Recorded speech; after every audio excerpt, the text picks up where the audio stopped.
Show. I'm Chelsea Handler.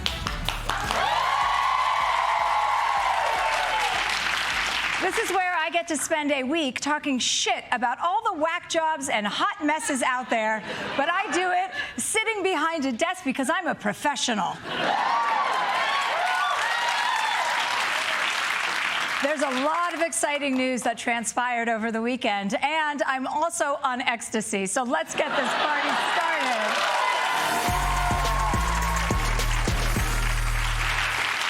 Okay, let's kick things off with the big story that burst into the news over the weekend. Someone in China had a big birthday party and lost one of their balloons. Another major story this morning, the ongoing drama surrounding that Chinese spy balloon shot down off the South Carolina coast this weekend. As Navy divers search for debris, this video shows what appears to be part of the balloon being brought back to shore Sunday. The balloon, with a payload the size of 3 buses, first entered U.S. airspace over the Aleutian Islands last Tuesday. It moved to Canada, re-entering U.S. airspace over Idaho. Once the balloon reached the Atlantic coast, it was shot down with a single Sidewinder missile from an F-22 fighter jet. They got it. Boom! I ordered the Pentagon to shoot it down on Wednesday as soon as possible. They decided that the best time to do that was as it got over water. Wow. Joe Biden really liked giving that announcement. He hopped off his big, strong plane and he walked over with his aviator sunglasses, looking like a real tough guy, popping a balloon. Giving off some serious Top Gun Maverick vibes. The straight kind. Honestly, though, poor Joe Biden. Obama got to order the assassination of bin Laden, and all he gets to do is murder a bag of helium. And as you heard, this balloon was the size of 3 buses. I love measuring things in buses. And for the rich people out there who don't know what a bus is, they're those big yellow vehicles that bring Matt Gaetz's girlfriends to school.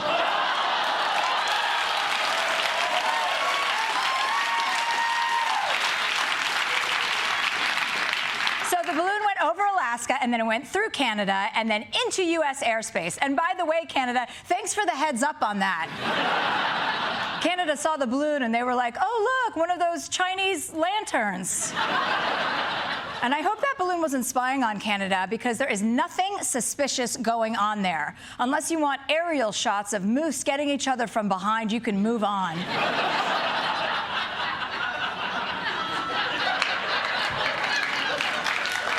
As usual, America went haywire and brought out way too much firepower to address this problem.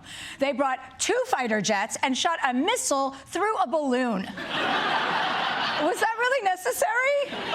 Couldn't we have just hired another hot air balloon to float by and shoot it with a BB gun? Or just waited for it to get stuck in a ceiling fan? Did we really need the fighter jets to turn this thing into the world's saddest used condom? But hey, why not shoot it when you have $1 trillion defense budget and all these rock-hard missiles lying around? Trump must be so jealous.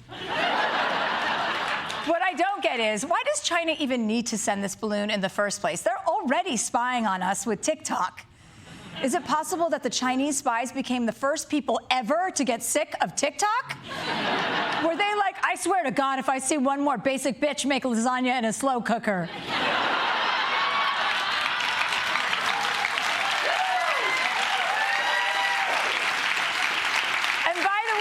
China, if you're listening, which you obviously are, next time, why don't you make your balloon the color blue so we can't see it in the sky?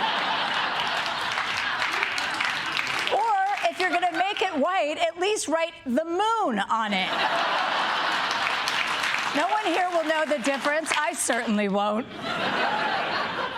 In other exciting news, Marjorie Taylor Greene, a.k.a. Capitol storming Barbie, hates her job, which is so funny because the rest of us also hate her having her job. Becoming a member of Congress has made my life miserable. The nature of this job it keeps members of Congress and senators in Washington so much of the time, too much of the time, to be honest with you, that we don't get to go home and spend more time with our families, our friends, all in our district, or maybe just be regular people, because this job is so demanding and it's turned into practically year-round. First of all, you're not a regular person, you moron. You're a congressperson because you campaigned and somehow won, which requires you to work year-round. I also don't want to work year-round, and that's why I don't.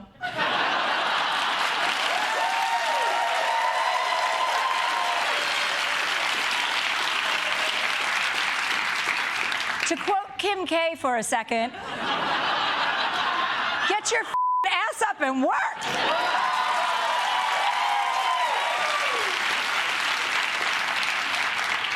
The point is, if you don't like being in Congress, then go work at Foot Locker, bitch. But that's not even the worst part of what she said. This is. I have people come up to me and say crazy things to me out of the blue in public places that they believe because they read it on the internet. Well, if that's not the pot calling the kettle QAnon.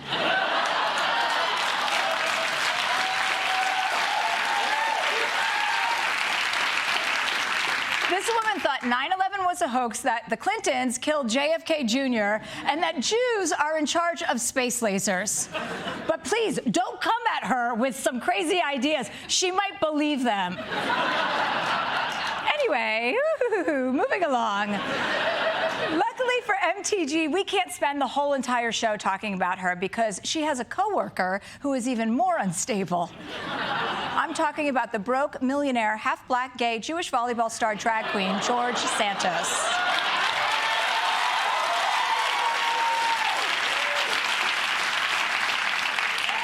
And believe it or not, his resume keeps growing. Just this week, he's been accused of groping an aide. And I will say, this is the first thing about him that makes him sound like he does belong in Congress. Things are really starting to click for him. But before we could even let that sink in, we got hit with this other crazy lie. Meanwhile, George Santos was also a Broadway producer. At least that's what the embattled lawmaker allegedly told potential donors when he was running for office in 2021. Bloomberg reports Santos told supporters that he was a producer on the short-lived Broadway production Spider-Man: Turn Off the Dark. The office of the play's producer confirmed that Santos did not work on it. The play only ran for a short time and was plagued with technical issues and actor injuries. It lost millions of dollars during its run, and frankly, a curious choice for Santos to lie about. A spokesman for the show said, quote, "Of all the tribulations the producers of Spider-Man: Turn Off the Dark had to endure, we are very pleased, proud, and relieved to report that working with George Santos is not one of them."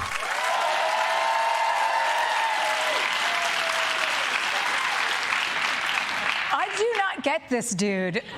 How could he lie so much and not get better at lying? Like, why would you pick the most embarrassing Broadway show to lie about? That's like saying, you heard of the Titanic? I was the captain. But maybe this guy is smarter than he looks, because each new scandal makes you forget about the last one. I've already forgotten that he stole money from a dead dog. That's right, you heard me. He stole from a dog and then ghosted that dog. Who ghosts a dog? We've only known this guy for like 5 weeks. How are we already on season 19 of his scandals? I feel like I need to put his scandals to like, we didn't start the fire, so I can remember them. 9/11, volleyball, Spider-Man, dead dog.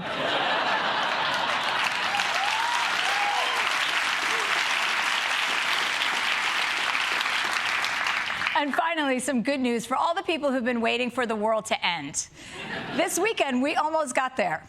And now to the other big story we are following, the dangerous Arctic blast that is smashing records across the Northeast. Many spots haven't felt temperatures this brutally cold in decades. Wind chills in Portland reaching -45, and in Boston, 39 below. Uncharted territory for both cities. The once-in-a-generation cold reaching the peak of nearby Mount Washington, where it felt like a jaw-dropping -108. We've got frequent gusts near 80 miles per hour. Meteorologist Francis Taraswitz measures conditions outside every hour. Before I really knew what was going on, my legs seemed to have been knocked out from underneath me, and I was on the ground. The Mount Washington Observatory's live stream showed the intense conditions. NASA says the top of the mountain was slightly colder than the average on Mars. I don't understand what colder than Mars means. Use a reference that ordinary Americans can understand. Was it colder than 3 buses?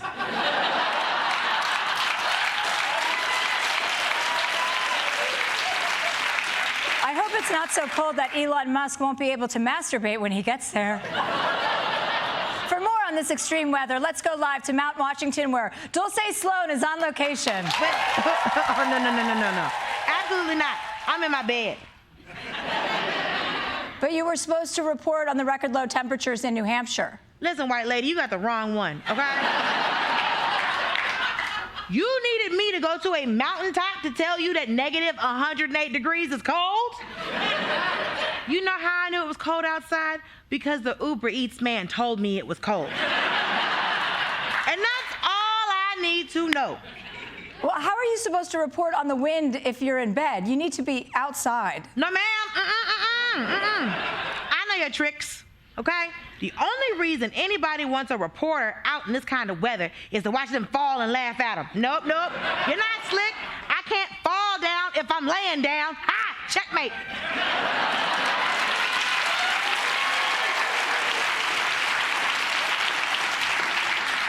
You really think as a woman I would put another woman in that situation?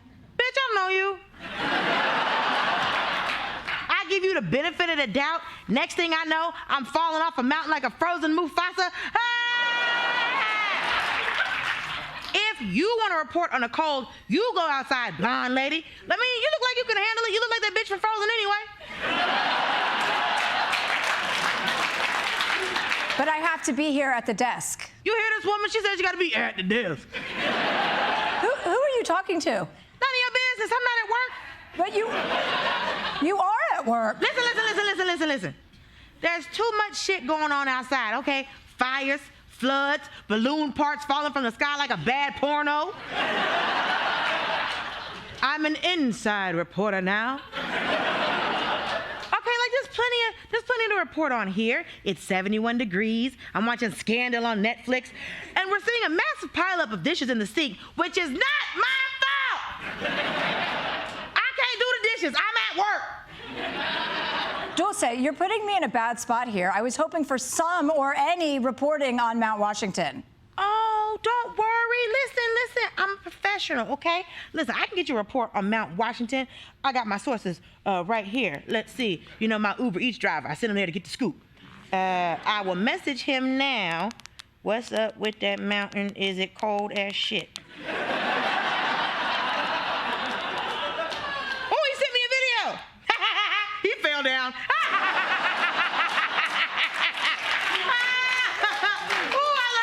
Because I tell you what, it won't be me, bitch.